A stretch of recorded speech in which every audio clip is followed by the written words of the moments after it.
Vía Pública. ¿Cómo les va? Muy buenas noches. Les damos la bienvenida a una nueva edición de Vía Pública aquí en las pantallas de Canal 24 Horas. El reloj marca ya las 23 horas con un minuto. Vamos a iniciar ya con este bloque tradicional que tenemos aquí en las noches de Canal 24 Horas. La Sala del Senado continúa hasta esta hora la discusión del proyecto de reforma de pensiones, un debate que se ha extendido por más de 8 horas durante la jornada y será votado hasta su total despacho. Lo va a analizar ahí la Sala del Senado hasta su total despacho. Durante la jornada se han realizado diversas intervenciones y la discusión en general de este proyecto que crea, entre otras cosas, un seguro social y aumenta también la pensión garantizada universal a 250.000 pesos, entre otros aspectos también. En el caso de que sea aprobada, la iniciativa llegaría ya a la Cámara de Diputadas y Diputados, donde se espera que la resolución ya quede lista durante los próximos días antes del receso legislativo de febrero. Esto con el fin de evitar que se postergue hasta marzo esta discusión. Y ya estamos iniciando esta edición de Vía Pública. Nos acompaña ya en el estudio Juan Manuel Santa Cruz, Álvaro. Tuvimos que dar vuelta a las entrevistas por una inconveniente. Nos acompaña ahora sí en el estudio Álvaro Iriarte. Muchas gracias por acompañarnos aquí en Vía Pública, analista internacional del Instituto Res Pública y asesor del Master of Liberal Arts de la Universidad de Chicago. ¿Cómo estás, Álvaro? Muy buenas noches. Muy buenas noches, Marco. Feliz de estar acompañándote y acompañando a toda la gente el día lunes. Muchas gracias por estar aquí a esta hora de la noche. Vamos a conversar sobre esta diferencia, esta discusión que generó este fin de semana, que es bastante inusual. No la habíamos visto, creo, en estos últimos días entre el presidente de Estados Unidos, Donald Trump, y líderes latinoamericanos. En este caso es el caso del presidente de Colombia, Petro, quien, durante el fin de semana desautorizó la entrada de aviones militares de Estados Unidos con migrantes deportados, acusando que se los estaba tratando como delincuentes. Por su parte, Trump, lo vimos también, amenazó con aranceles y algo que hemos visto también en otras ocasiones, pero esto muestra también la primera gran diferencia probablemente con un líder latinoamericano. ¿Cómo podemos analizar esta situación? Mira, la verdad es que esto tiene que entenderse, en primer lugar, dentro del contexto de los 100 días. Esto de los 100 días, que también lo hemos copiado acá como análisis en Chile y en otras latitudes, surge en los años 30 cuando llega al gobierno Franklin Delano Roosevelt y en el fondo se genera esta dinámica de monitorear qué es lo que hace un presidente dentro de los 100 primeros días. Pero a diferencia de lo que pasa en Chile, que vemos cuáles son los proyectos de ley que ingresa al Congreso, cuáles son los anuncios emblemáticos o qué sé yo, en Estados Unidos los primeros 100 días están marcados en general por el ejercicio de las facultades propias, administrativas o ejecutivas que le garantiza o que le entrega la Constitución al presidente de los Estados Unidos.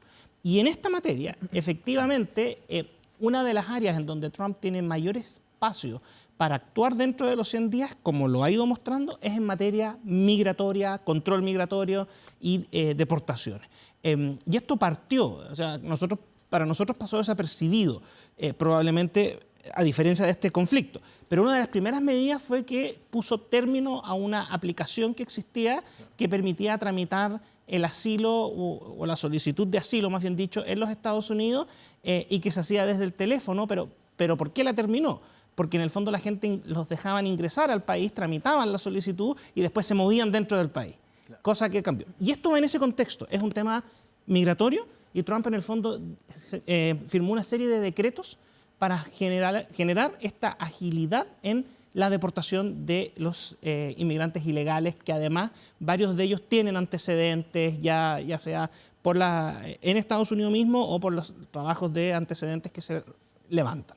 Claro, y de hecho, se declara también esta emergencia en la frontera sur por parte del presidente de Estados Unidos. Pero ahora esto, en la dimensión política también y en la dimensión de relaciones internacionales, hemos visto ya que Trump ya ha dado varias señales bien firmes respecto a su intención o su posición más bien en el concierto internacional. Hablamos, por ejemplo, de la situación de Groenlandia, el canal de Panamá también, distintas amenazas también que se han ido conociendo respecto, por ejemplo, al rol de Canadá. Pero en este caso ya vemos un enfrentamiento directo, al menos a través de un enfrentamiento quizás epistolar, al menos por redes sociales. Sí, pero también con una batería de medidas que son ejecutables rápidamente por el gobierno de los Estados Unidos y que pueden tener un impacto importante en un gobierno que tiene relaciones comerciales, pero también relaciones bilaterales, como el caso de Colombia, ¿no? Pero efectivamente, Marco, quizás aquí hay una señal muy importante que es algo que que de alguna manera algunos analistas y en general los políticos del mundo de la centroizquierda y la izquierda latinoamericana se han equivocado durante los últimos 8 años, que es que en el fondo la caricatura es que Trump va a invadir los países. Y la verdad es que Trump no tiene ningún interés en invadir países, no tiene ningún interés en desplegar tropas. Y es por eso que tú ves esta batería de propuestas, porque en el fondo, ¿con qué fue lo que amenazó a Colombia? Con aranceles de tarifas de 25% sobre los bienes importados, que en una semana subían al 50%, pero además revocó los privilegios de visa de los funcionarios del gobierno del presidente Petro, los familiares, los aliados, y además, en el fondo, anunció un endurecimiento, si tú lo quieres ver, o una aplicación mucho más, un escrutinio mucho más estricto de aduanas de todo lo que ingrese desde Colombia, también vuelos comerciales, vuelos privados. Entonces, esto te genera un efecto importante. Y ahí quizás está la clave de lo que podríamos esperar en los próximos meses. Claro, de hecho vamos a abordar en un momento más también cómo queda la relación entre Estados Unidos y Latinoamérica. Hay que recordar la frase que pronunció Donald Trump la semana pasada, que indicaba no los necesitamos también, pero me interesa mucho también ir entendiendo el desarrollo de este conflicto, porque insisto, se podría ver quizás como una medición de fuerzas entre ambos mandatarios. Claramente aquí vemos que Donald Trump tiene, como decimos en buen chileno, el sartén por el mango. Y lo demostró. Y claro, y lo demuestra. Anuncia, amenaza con medidas, y finalmente vemos que el gobierno de Colombia tiene que echar pie atrás en esta determinación. Ahora, es muy interesante esto que tú comentas, Marco, por dos cosas. En primer lugar, porque la razón por la cual Donald Trump, como presidente de los Estados Unidos, hace estas declaraciones por redes sociales y el asunto, es porque en teoría, de la información que disponemos, estos vuelos estaban informados y estaban, de alguna manera, los permisos para que llegaran y aterrizaran. Y estando en vuelo, el presidente Petro revoca la autorización de ingreso, con todo lo que eso significa en una operación que son dos aviones llevando a los migrantes. Eso es un primer punto. Pero lo segundo también, que es muy interesante, es lo que tú mencionabas. O sea, la primera reacción del presidente Petro, más allá de parecer sacado muy propio del realismo mágico latinoamericano literario, el tuit de Trump hasta es muy... cita. ¿Ah? Sí, lo cita. O sea, lo cita. O sea, puede ser un tributo a Gabriel García Márquez, escritor colombiano, o a lo mejor también al libro Pedro Páramo de Juan Rulfo, mexicano, pero el punto es que es una declaración muy particular, más bien política, poética, muy en la línea latinoamericana. Si tú revisas la declaración de Trump, es absolutamente ejecutiva. ¿Qué hace el presidente Petro dentro de todo esto? Señala que él va a colocarle la misma tarifa y que si le aumenta el 50% en aranceles, él también va a aumentar. Lo que no lo mantiene y no lo ejecuta, y en menos de 24 horas o en un lapso de 24 o 48 horas, tienes una solución distinta, porque en el fondo el presidente Petro pone a disposición el avión presidencial para traer a los deportados, argumentando que es para garantizar el trato digno, porque esa fue la polémica supuestamente, pero en la práctica el que logra obtener el punto con su método fue Donald Trump. Claro.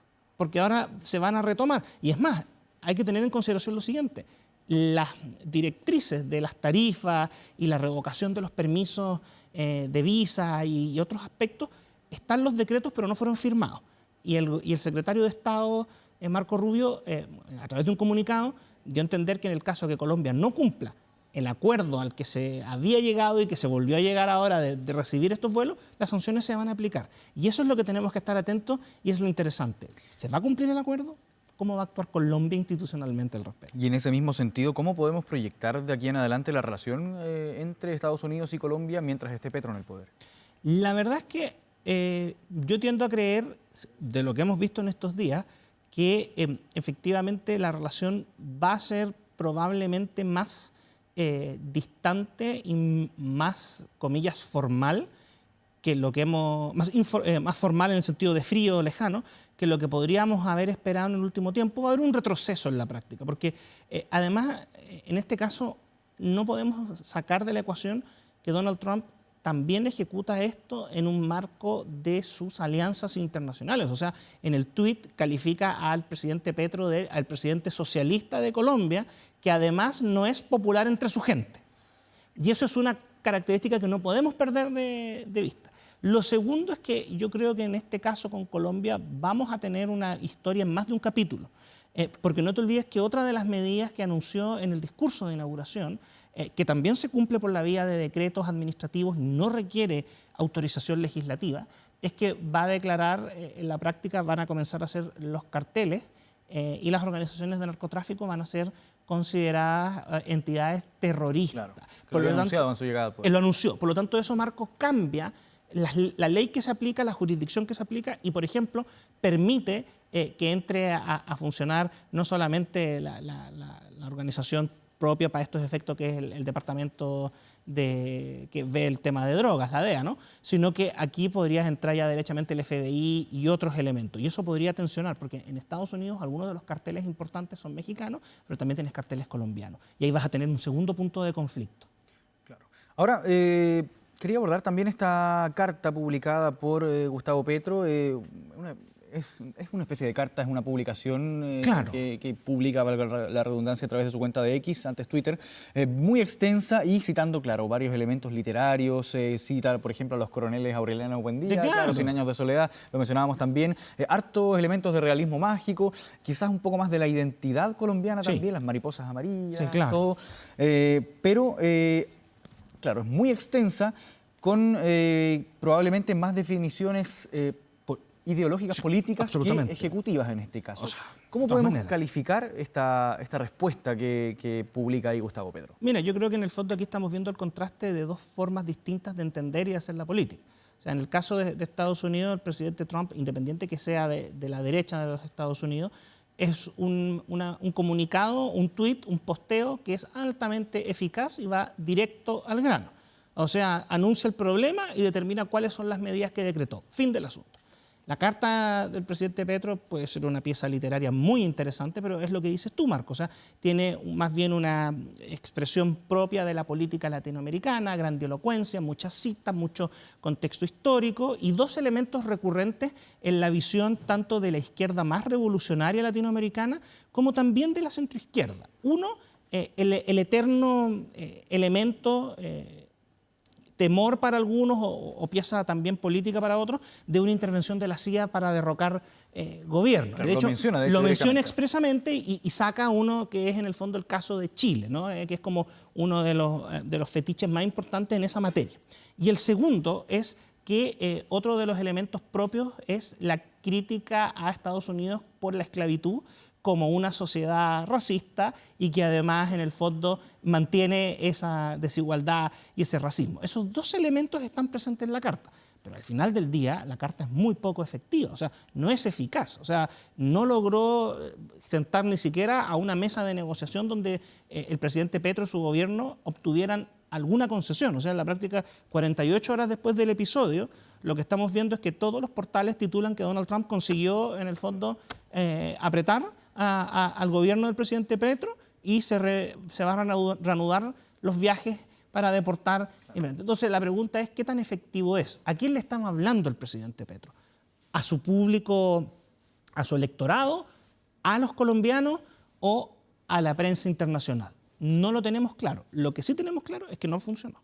¿Y cuánto margen de acción o de argumentación quizás tenía en este caso Gustavo Petro al emitir estas primeras declaraciones, al ejecutar esta acción de desautorizar el ingreso de estos aviones en un principio? Ya, mira, yo creo que la situación ahí es donde se pone compleja, porque si bien es cierto en la región, en toda América Latina y el Caribe, en los últimos 10 o 15 años la presencia como socio comercial de China es muy relevante en el intercambio de bienes y servicios, y también ya precisamente en este mismo periodo de tiempo ha aumentado considerablemente y sostenidamente la inversión en proyectos de infraestructura o en proyectos estratégicos, como la construcción de carretera, la construcción y gestión de puertos, en los servicios de utilidad pública como puede ser las concesiones eléctricas y de agua potable. Lo que no se puede perder en perspectiva es que para un país como Colombia, por ejemplo, todavía Estados Unidos sigue siendo un socio comercial importante, preponderante. Y entre otras razones, porque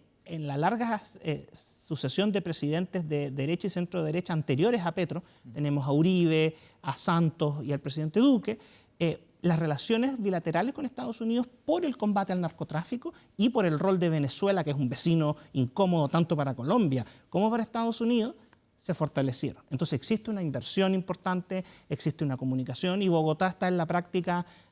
De Miami deben ser 3 horas y media de vuelo, de Nueva York serán 5 horas, 6 horas de vuelo. Entonces es una comunicación bastante dinámica y el margen no era mucho. Y eso quedó demostrado. Si hubiera tenido más margen, Marco, probablemente estaríamos todavía en la disputa y estaríamos viendo las tarifas entrar en vigencia dentro de 48 horas o algo por el estilo. Ahora, considerando ya esta diferencia, este impasse ya quizás superado en esta primera etapa, ¿en qué pie queda Gustavo Petro? Tanto dentro de su país como también en materia internacional. Sí, mira, dentro de su país a mí me da la impresión bueno, siempre hay un dicho que sostiene que un conflicto internacional o un impasse internacional puede ser muy valioso para los líderes en su país cuando están con algunos problemas de popularidad o aprobación. Yo tiendo a creer que aquí eso no va a ser tan exacto, porque en América Latina en los últimos años la figura de Donald Trump, incluso en Chile, lo mostró la última encuesta CADEM haciendo mediciones de los líderes latinoamericanos, los líderes mundiales, el presidente Donald Trump ha logrado cosechar una popularidad que va paulatinamente creciendo. Y eso entonces va a generar un conflicto, un punto. Va a capitalizar. Ahora, en materia de la región, no tenemos que olvidar que la mayoría de los gobiernos latinoamericanos en la actualidad se encuentran en manos de presidentes y coaliciones de partidos de centro-izquierda o de izquierda, o están en vías a quedar en manos de la centro-izquierda. Por ejemplo, el caso de Uruguay, que acaba de tener hace muy poco sus elecciones. Probablemente deberíamos ver algunos gestos de solidaridad o de apoyo al presidente Petro y una suerte de generar un bloque común. Pero ¿dónde está el tema? Que te van a fallar piezas clave del concierto latinoamericano. Argentina está con el presidente Javier Milei, que estuvo en el cambio de mando y es un aliado estratégico. Y va a ser un aliado importante del presidente Trump por el tiempo que coincidan en la Casa Blanca y en la Casa Rosada hasta ahora. Pero también no te olvides de Brasil. Brasil, donde está Lula, que tiene un ascendente importante dentro del concierto de América Latina y de las izquierdas de América Latina, probablemente sea muy cauto, porque es un socio comercial muy importante y de colaboración y cooperación técnica y militar Estados Unidos con Brasil. Entonces, probablemente Petro quede solo y además, dado que no está con índices de popularidad muy altos, no existe una necesidad de salir a protegerlo más, sino que va a quedar ahí. Yo creo que el panorama va a ir girando en torno a esas dinámicas, Marco. ¿Y cómo podemos proyectar en ese mismo sentido, considerando todas estas variables que nos has estado mencionando, Álvaro?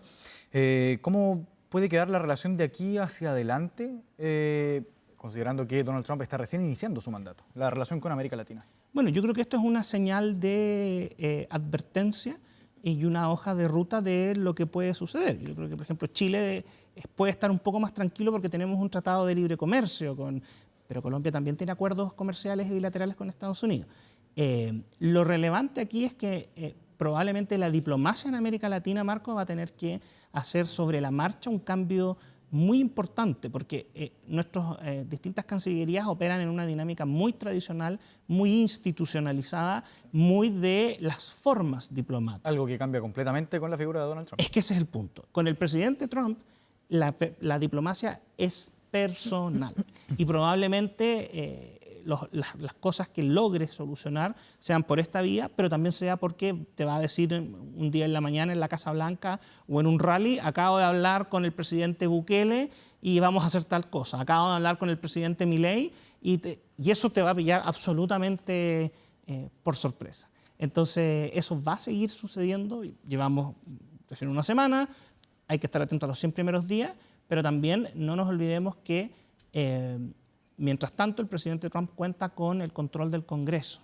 Por lo tanto, si fuera necesario aplicar alguna sanción medida por la vía legislativa, cuenta en principio matemáticamente con los votos. ¿Hay algún riesgo quizás para América Latina en este mismo sentido? ¿Para algunos países quizás? Mira, ¿O en algún contexto yo tiendo a creer que en el fondo el riesgo más importante que podría haber en América Latina tiene que ver si efectivamente se llega a un conflicto y se generan tarifas, aranceles.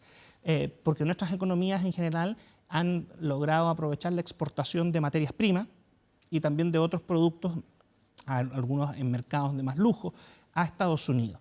Y eso podría tener un efecto eventualmente negativo. Ahora, de lo que vimos acá, pareciera ser que las tarifas o aranceles son más bien una herramienta de negociación y una herramienta disuasiva y no una visión política, económica en sí mismo. Pero eso habría que esperar.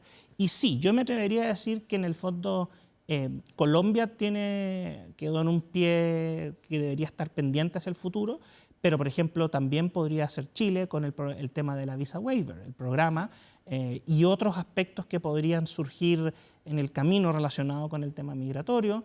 Eso hay que tenerlo en consideración. Hay que estar muy atentos a cuál va a ser la actitud y las medidas que va a adoptar el presidente Trump respecto de Cuba, Nicaragua y Venezuela.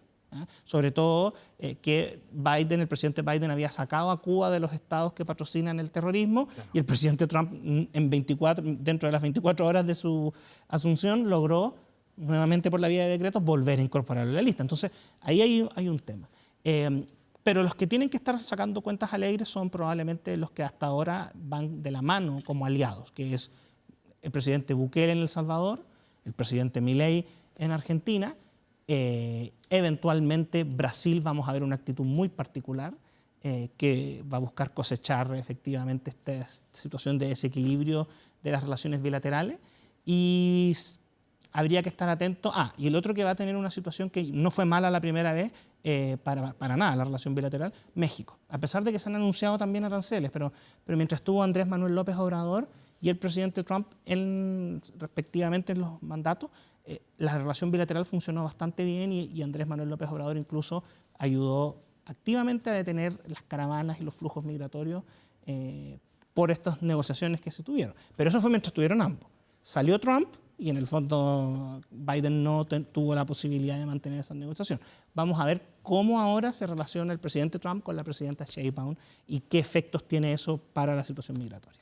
Claro, vemos ahí entonces un presidente Donald Trump que inicia su mandato y que ya hemos visto también varias de las consecuencias, y este probablemente sea el primer conflicto con algún mandatario latinoamericano de mayor envergadura probablemente, y que quizás pueda tener ahí algún tipo de consecuencia. Álvaro Iriarte, analista internacional del Instituto República y asesor del Master of Liberal Arts de la Universidad de Chicago. Muchas gracias por esta conversación aquí en Vía Pública. Gracias por la invitación y un saludo a toda la gente que me ve en Copiapó. Gracias. 11 de la noche con 27 minutos, ya estamos de regreso con Vía Pública aquí en las pantallas de Canal 24 Horas. Bien, y vamos a conversar en este bloque con Juan Manuel Santa Cruz, presidente electo de Evópoli, una elección que se vio frustrada en un principio en su primera pasada probablemente, y que finalmente ya durante estos últimos días se logra concretar. ¿Cómo estás, Juan Manuel? Buenas noches, gracias por acompañarnos. Muy bien, Marco, muchas gracias por la invitación y muy buenas noches también.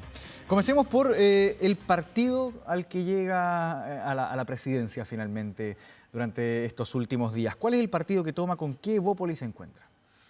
Bueno, este es un partido que tuvo un desgaste propio, cualquier organización que crece. Nosotros nacimos hace 12 años con mucha frescura, con mucha energía, veníamos a oxigenar la política, venimos en realidad todavía a oxigenar la política, pero nos ocurrió que en la segunda administración del presidente Piñera, que fue un gobierno muy duro, primero por el estallido social, después por la pandemia, a Evópoli le tocó hacerse cargo de lo que estaba pasando ahí. Tuvimos un ministro del Interior y un ministro de Hacienda en uno de los momentos más álgidos que ha vivido Chile en el último tiempo político. Y eso nos pasó la cuenta. En la seriedad, además, que caracteriza a Evópoli, fuimos el único partido que votó en contra de todos los retiros, por dar un ejemplo. Y eso también, recordando verdad lo que ocurrió esos años, es algo que nos pasó la cuenta y nos desgastó. Pero hoy día volvemos con más energía que nunca para volver a sacar la voz y darle voz a aquellos que no la tienen, para proponerle a Chile una agenda de soluciones desde el corazón de un proyecto que viene de un partido liberal, reformista y de derecha, una agenda de soluciones que se hace cargo de las necesidades sociales y que permite proponerle cosas a Chile que otros no pueden, producto de sus amarras ideológicas. Ahora, respecto a las relaciones internas del partido, ¿a qué partido llega a liderar finalmente? Entiendo que la campaña también no fue tan tranquila dentro de todo lo que se pudo haber esperado. Bueno, estuvo esta situación ahí, pero bien particular de la elección en diciembre, que finalmente fracasa por un tema técnico, tecnológico probablemente, sí, pero también se generó alguna tensión por ahí, ¿no? Bueno, un error como eso siempre genera muchas tensiones, genera suspicacias, genera problemas.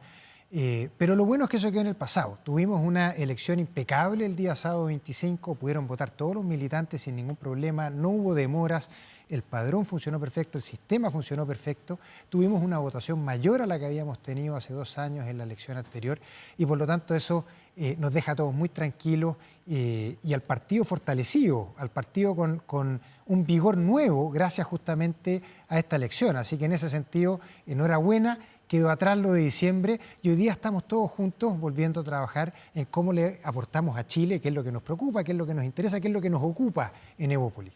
¿Cómo fue la campaña, Juan Manuel?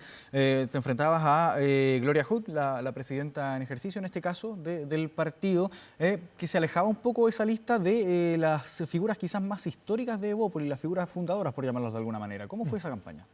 Bueno, como toda campaña, cada uno salió a buscar sus apoyos. En ese sentido yo me siento muy agradecido porque a mí efectivamente me apoyaron todos los parlamentarios de Evópolis, me apoyaron los expresidentes de Evópolis, me apoyó la mayoría de los alcaldes electos de Evópolis. Pero la campaña tuvo una cosa muy bonita, que es que nos permitió desplegarnos de nuevo por todo Chile, conversar con la militancia, recorrer el país, volver a escucharlos, sus propuestas, sus diagnósticos de qué es lo que le estaba pasando a Chile, y desde ahí es que construimos la propuesta de la lista de unidad, que es la lista que ganó, pero a la que invitamos a todos, tanto a quienes votaron por nosotros como a quienes no, a que seamos parte de un Evópolis, y eso es lo que nos importa, eso es lo que nos preocupa, y eso es lo que estamos haciendo desde el día sábado.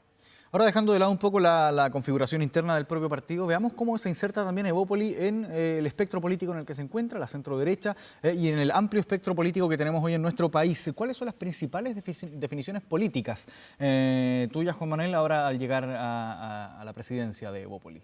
Mira, lo primero, como decía, es que somos un partido liberal, reformista y de derecha, y eso nos permite ampliar el espectro de posibilidades que tiene Chile Vamos. Y desde ahí le contribuimos a Chile Vamos y hace que Chile Vamos sea una alianza, una coalición que permita llegar a soluciones, a posibilidades que no llegaría si no estamos nosotros.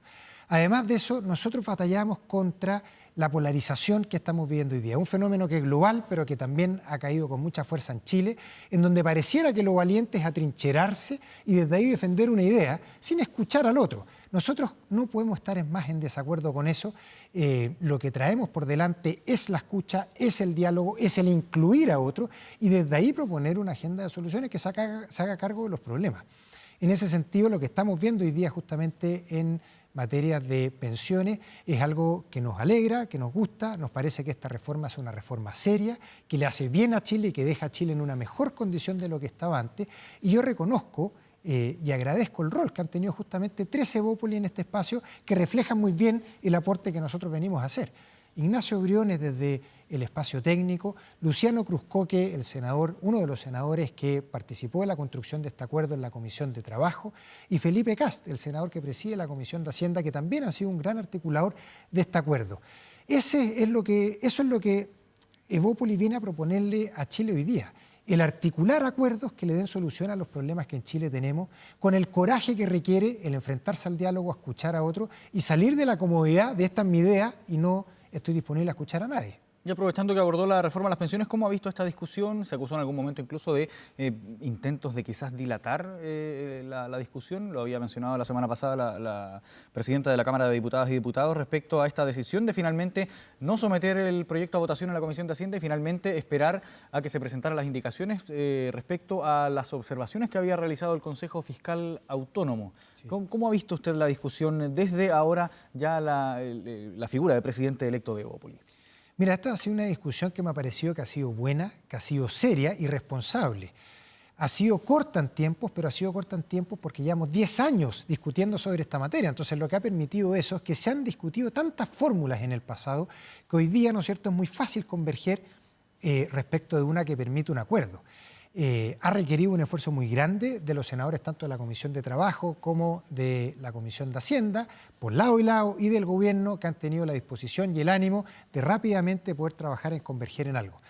Y me parece que ha sido serio porque si te fijas, Marcos, lo que se está votando en este minuto, de hecho, en la sala del Senado no es exactamente igual a lo que salió de la Comisión de Trabajo. En la Comisión de Hacienda se hicieron, si mal no recuerdo, del orden de 16 indicaciones y que permitieron corregir algunas cosas que se podían mejorar, como por ejemplo la administración del FAP, de este fondo que se hace cargo, este 1,5%, que es un préstamo, ¿verdad? Claro, préstamo al Estado. Este préstamo al Estado. Y el gobierno, por ejemplo, de ese fondo se corrigió justamente en la Comisión de Hacienda. Entonces, ese es un ejemplo de la seriedad que se ha tenido en esta discusión. Y en ese sentido, todos aquellos que dicen que acá se está discutiendo a mata caballo y no ha habido tiempo para discutir, no estoy de acuerdo con ellos porque llevamos 10 años en esta discusión. Y todos aquellos que dicen que esto hay que dilatarlo porque se requiere más tiempo, tampoco estoy de acuerdo con ellos. Estamos en el momento preciso, hay una oportunidad hoy día para lograr un buen acuerdo entre el gobierno y el Congreso, y eso es algo que hay que aprovechar. Ahora hablemos también de los desafíos que se vienen para este año, más allá de la reforma de pensiones que ya está en curso, se está tramitando.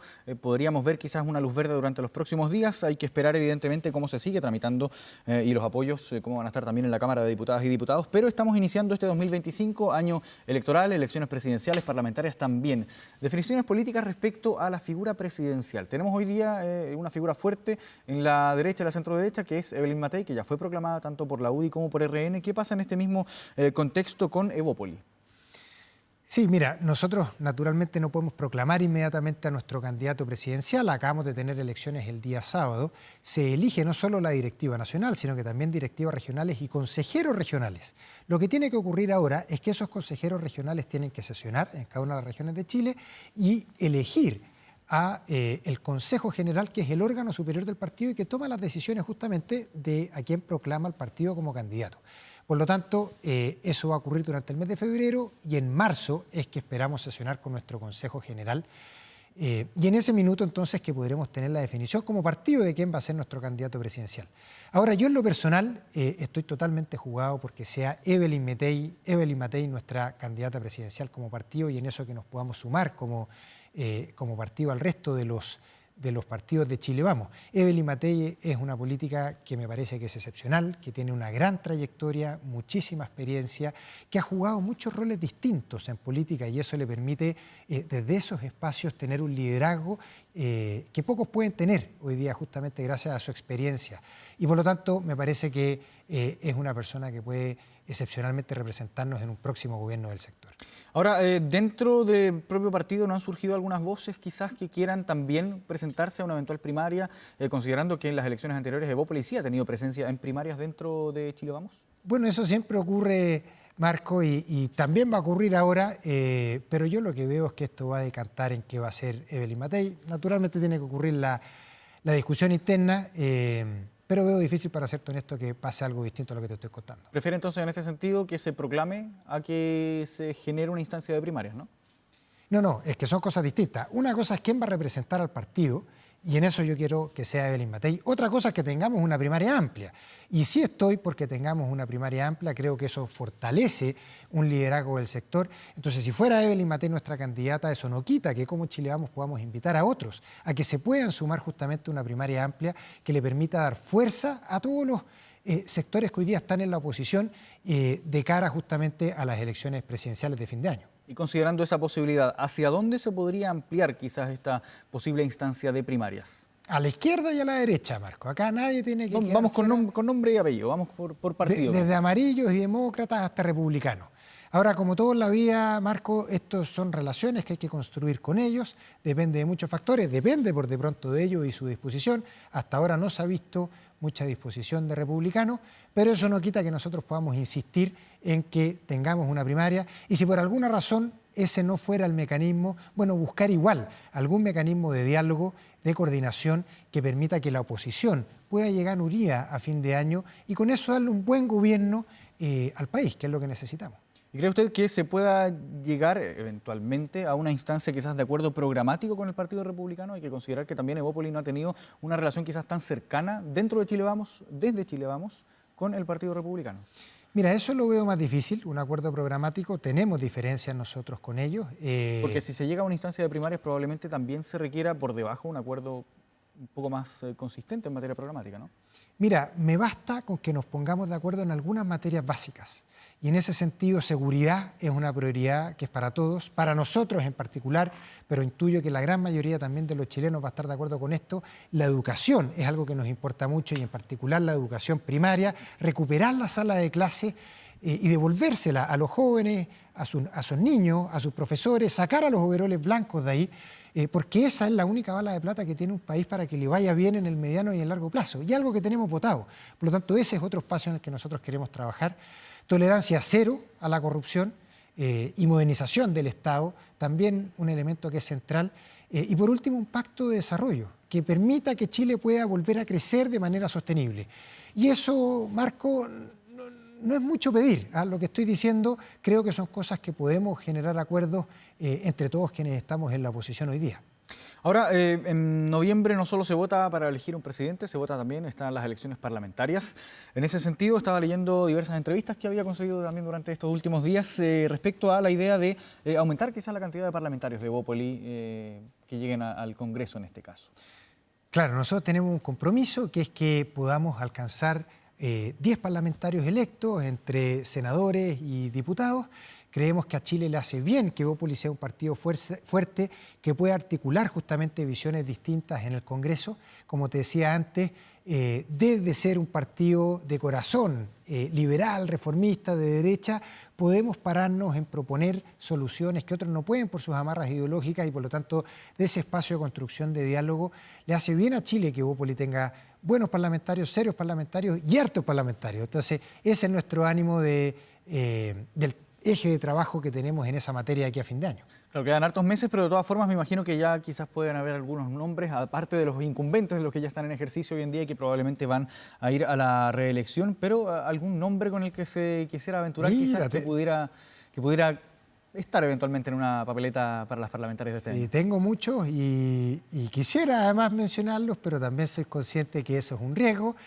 Puede hacer que algunos de ellos, producto de ser mencionados hoy día, no quieran después eventualmente competir, así que prefiero guardarme eso, Marco.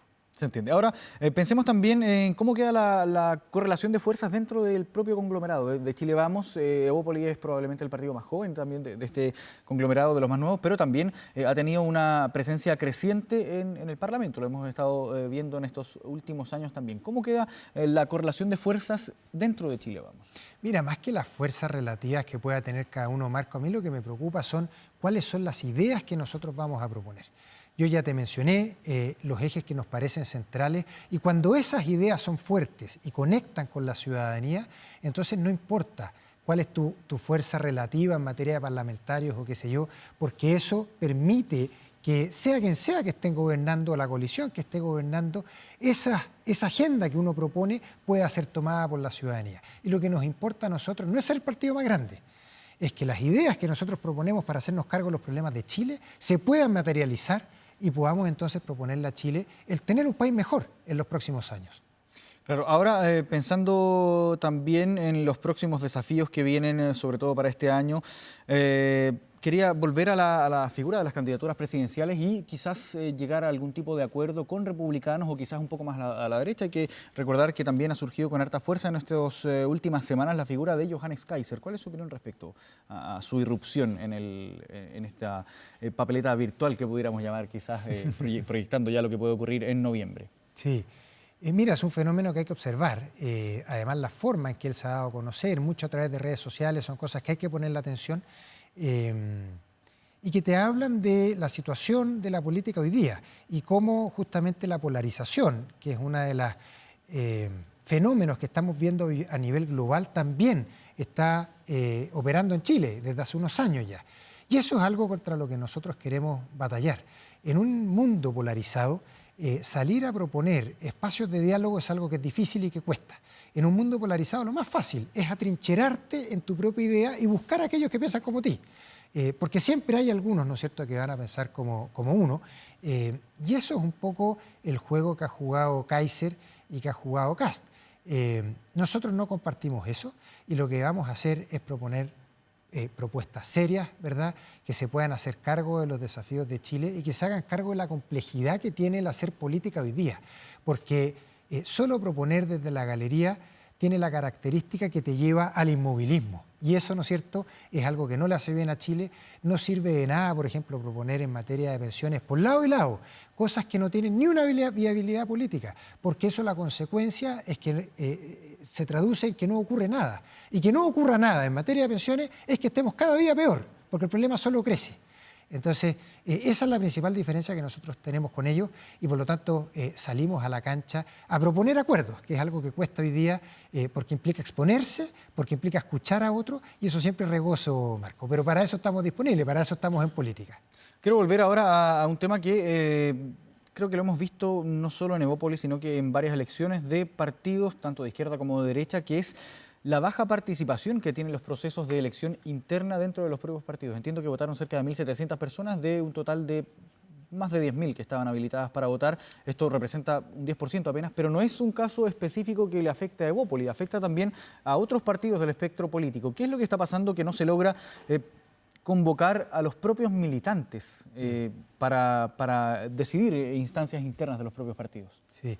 Bueno, como bien dices tú, Marco, el que vote un 10% del partido es similar a lo que pasó en la UDI en su elección reciente, o incluso el Partido Comunista, que son partidos más grandes, pero todos tenemos una tasa de votación del orden del 10% del padrón y es lo mismo que nos ocurrió a nosotros. Eso responde a la desafección que estamos viendo en la política hoy día. Cuesta hoy día enrolar a personas para que participen de la política. La política está muy vilipendiada. Tú hoy día sales a la calle y dices que eres un político y te acusan inmediatamente que eres un ladrón. El día de ayer, el primer día como presidente electo, el día domingo, acompañé al senador Felipe Cassa a una entrevista a propósito justamente de materia de pensiones. Vamos saliendo del canal en donde estábamos y nos funaron inmediatamente. Entonces eso significa entrar en política hoy día. Por lo tanto, ¿quién quiere, verdad, ponerse la categoría de ladrón o de mentiroso o de no creíble, que es una categoría que tiene la política con o sin razón? No quiero entrar en esa materia, pero que la tiene, eso es un dato. Y eso es lo que genera finalmente esta desafección de no participar, tanto de quienes son militantes de un partido que se pudieron haber inscribido en algún momento del tiempo, pero que luego se han desafectado, como aquellos que no lo son. Si no nos olvidemos que la política, Marco, no es solo para quienes tienen un rol activo. La política es un rol que es de todos. Ese es el espacio que tenemos como sociedad para hacernos cargo de las tensiones que tenemos, para procesar las tensiones que tenemos, para el definir de dónde venimos y el hacia dónde vamos. Por lo tanto, la participación en política es muy importante de los roles, de los espacios que cada uno tenga. Y vamos a tener que batallar, Marcos, con esa desafección, juntos además, porque en esto quienes están en los medios también tienen un rol muy importante, es que le podamos dar justamente un valor distinto a quienes están en la política. ¿Y cómo juega ese elemento, la desafección que existe hoy con la política, la falta de convocatoria interna también que tienen varios de los partidos, probablemente todos o la gran mayoría, con lo que se quiere hacer, por ejemplo, respecto a la reforma del sistema político? Se va a intentar, o se pretende intentar fortalecer los partidos, se habla de este umbral para mantener el escaño en el Congreso, pero esto habla de un fortalecimiento de los partidos desde la institucionalidad. ¿Qué pasa? ¿Cómo se baja eso desde la institucionalidad a la gente? Sí. Mira, la polarización, como decía antes, es un fenómeno que viene de afuera. Ahora en Chile tenemos algo que ayuda o que empeora la situación, que es que tenemos un sistema presidencial, ¿verdad?, pero que puede hacer poco cuando el Congreso está muy dividido, está muy separado. Y con un sistema proporcional en el Congreso, que es lo que tiene Chile, lo que ocurre es que hay muchos partidos y por lo tanto muchas divisiones, muchas visiones distintas que hacen que el Ejecutivo no pueda avanzar. Y eso que te estoy contando, ¿verdad?, no es algo que le ha ocurrido solo a este gobierno, viene en realidad pasando hace un tiempo. Y desde ese punto de vista nosotros tenemos que hacernos cargo de aquellas condiciones locales que ayudan a que la polarización sea peor en Chile.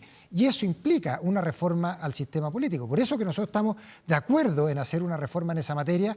Un primer paso tiene que ver con el límite o este umbral de votos del 5% que tengan que tener los partidos, cosa que eso genere que se puedan agrupar militantes que puedan estar en distintos partidos, en partidos un poco más grandes y que por lo tanto la conversación que ocurra en el sistema político ocurra entre menos actores y eso a su vez facilita llegar a acuerdos. Eso es un primer paso, no es lo único que hay que hacer, pero nosotros como Evópolis, Marco, en eso estamos completamente jugados. De hecho, si sacamos la foto hoy día de la reforma que está presentada con la votación actual que tiene Evópolis, quedamos fuera del sistema político. Pero nosotros ponemos a Chile por delante, eso es lo que importa, y Chile requiere de una reforma al sistema político, por lo tanto nosotros vamos a empujar eso. Bien, José Manuel Santa Cruz, presidente. Juan Manuel Pero no te Santa Cruz. preocupes, Ahora sí, Marco, Juan Manuel todos Santa me Cruz, confunden con eso. presidente electo de Evópolis. Muchas gracias por esta conversación aquí con Vía Pública en Canal 24 Horas. Muchas gracias a ti por la invitación. Buenas noches.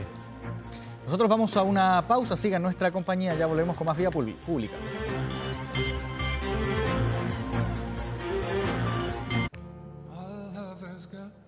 11 de la noche con 52 minutos, ya estamos de regreso con Vía Pública aquí en las pantallas de Canal 24 Horas y vamos de inmediato a la pantalla a revisar lo que nos trae nuestro portal de noticias www.24horas.cl y destaca nuestro portal informativo la entrevista que tuvo la ministra de Interior Carolina Toá con Iván Núñez respecto a la implementación del Ministerio de Seguridad y también una eventual aspiración presidencial. Todo esto está ahí en nuestro portal de noticias www.24horas.cl.